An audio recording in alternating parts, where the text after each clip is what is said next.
Good evening. It's Saturday, the 16th of May. You're tuned in to our 6 p.m. newscast coming to you from Arirang's news centre in Seoul. It's very good to have you with us. I'm Mark Broome. Our top story this evening, top officials from the presidential office, government and ruling party have voiced their support for a recent bipartisan deal on the public employee pension system. However, they have stressed that those reforms should not be linked to the much larger national pension system. Park Ji-won reports. Senior officials from the presidential office, the government and the ruling Saenuri Party have spoken with one voice on the need to overhaul Korea's deficit-ridden pension system for public servants. The meeting was attended by President Park's Chief of Staff Lee Byung-gi, Deputy Prime Minister Choi Kyung-hwan, and the Saenuri Party's leader Kim Moo-sung, and its floor leader Yoo Seung-min, among other officials. Meeting for 2 hours on Friday night, the three sides agreed that they should respect a revised public servant pension reform bill, which was agreed to by the ruling party and the main opposition New Politics Alliance for Democracy early this month. However, they said they cannot accept the attached condition of the agreement, which linked the public servant pension reforms to plans to reform the National Pension Service. On May 2nd, the leaders of the rival parties agreed to reform the pension system for public servants by making civil servants pay more contributions each month but receive less when they retire. By doing this, the government could save more than $300 billion over the next 70 years. The agreement was quickly salvaged by the presidential office as the trade-off deal would have given the NPAD the opportunity to include the agenda of reforming the national pension system during an assembly session in September. The trade-off deal was also flatly rejected by many within the ruling party. But it seems that with this latest meeting, the air has been cleared. The presidential office, the government, and the ruling party are now united in their stance of reforming the public servant pension system, but not the much larger national pension system. They say any reforms to the system, which affects almost everyone in the country, requires the agreement of the people and should be discussed separately and at another level. With the line drawn, the ball is now in the NPAD's court, but the Liberal Party's deputy spokesperson said on Saturday that the Saenuri Party should stick to the trade-off deal it agreed to on May 2nd. Park Ji-won, Arirang News. The United States is taking a tough approach over China's build-up of artificial islands in the South China Sea. Holding a joint press conference with Chinese Foreign Minister Wang Yi in Beijing on Saturday, U.S. Secretary of State John Kerry said he was very concerned about China's massive land reclamation activities and pressed China to take actions to reduce tension. Wang said China was unshakable in its determination to safeguard its sovereignty, but tempered his words by saying China and the U.S. have more common interests than differences. China claims almost the whole of the South China Sea and has ignored the claims of countries such as the Philippines, Vietnam and Malaysia. Kerry will certainly receive a warmer welcome when he arrives in Seoul on Sunday for a two-day visit. He will meet President Park Geun-hye and his South Korean counterpart Yoon Byung-se for discussions on their alliance and preparations for next month's summit between Presidents Park and Obama in Washington.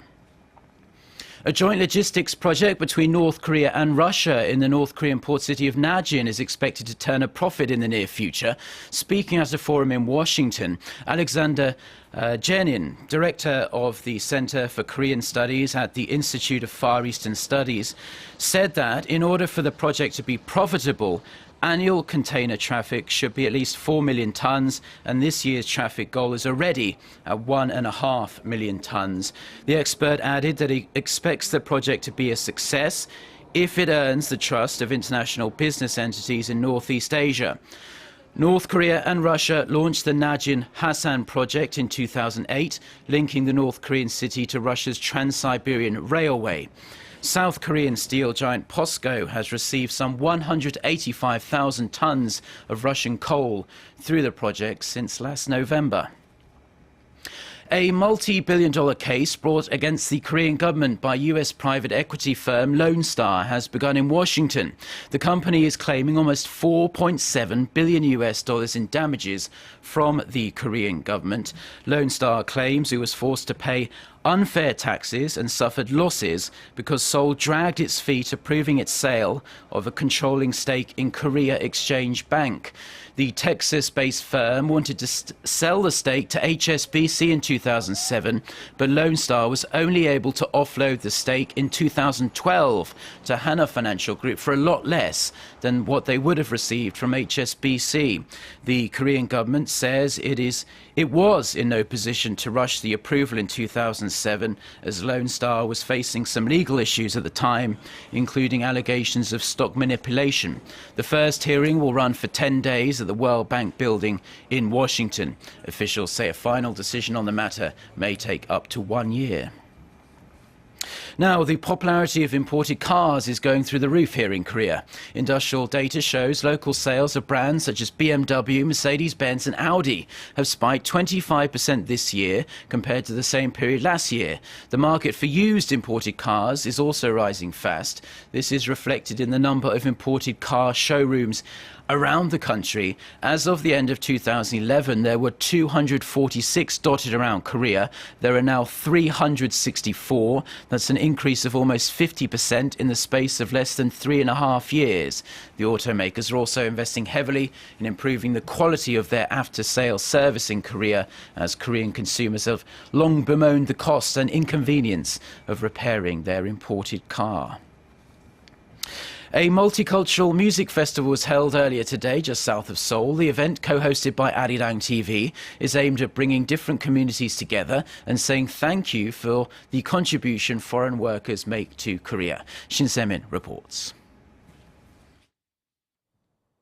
More than 850,000 foreigners were working in Korea as of last year. The number has been on the rise thanks largely to a system introduced in 2004, which makes it easier for foreigners to find work and receive working visas.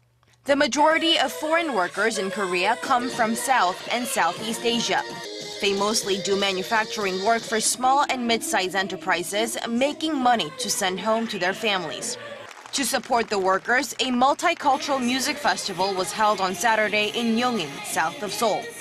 Jointly hosted by Arirang TV and the Korea Federation of SMEs, the event was set up to show appreciation for Korea's foreign workforce.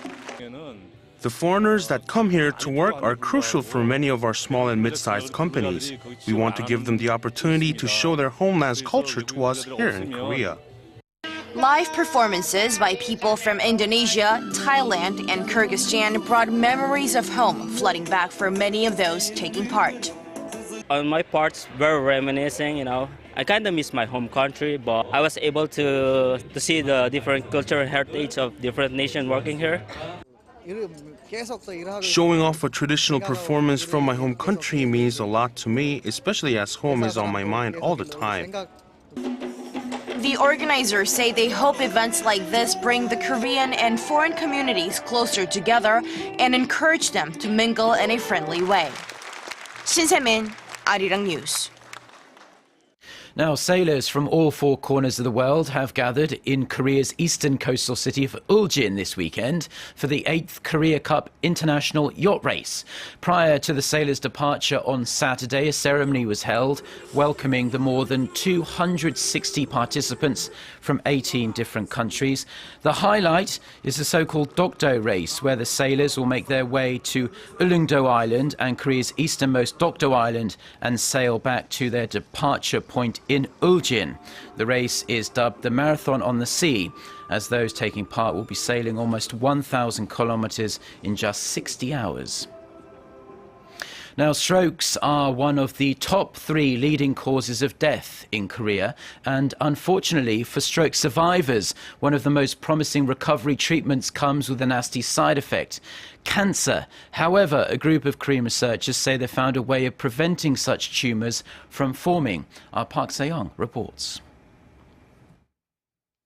Most stroke survivors suffer from permanent effects like paralysis. Stem cell transplants can help by encouraging the brain to repair itself. But when stem cells convert into neural cells in the brain, they create a byproduct, neural crest cells, which can cause tumors to form. The scientists studied both types in mice using a special filter to separate the neural cells from the crest cells. The mice implanted with neural crest cells develop cancer tissues in the brain. And that's all because of one molecule.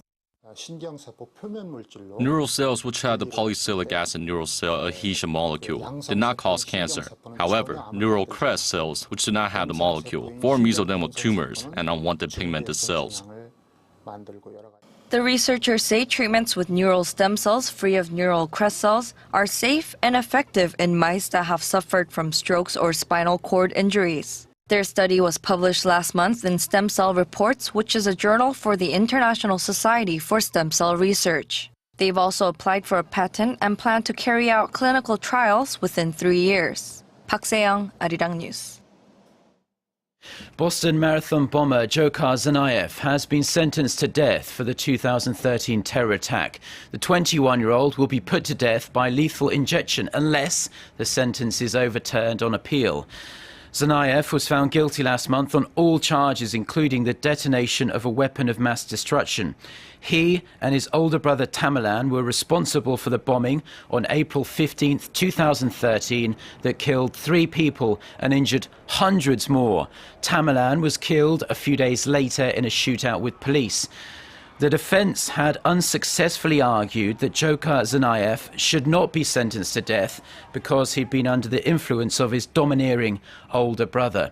Legal experts say the appeals process, which is mandatory in this case, will probably take many years.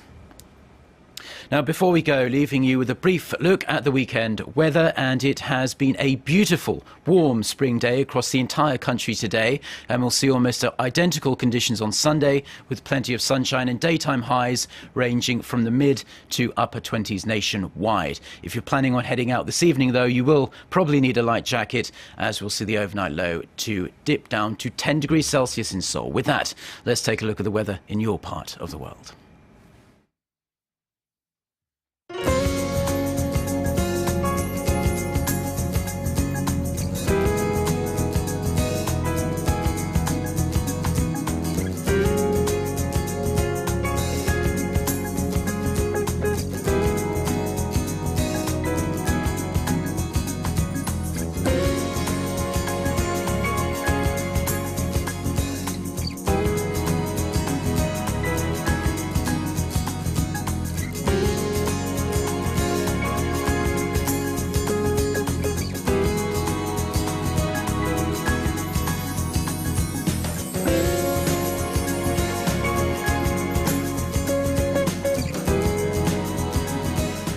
And that's all we have for now. Do enjoy the rest of your Saturday wherever you're watching us, and do stay tuned to Arirang TV.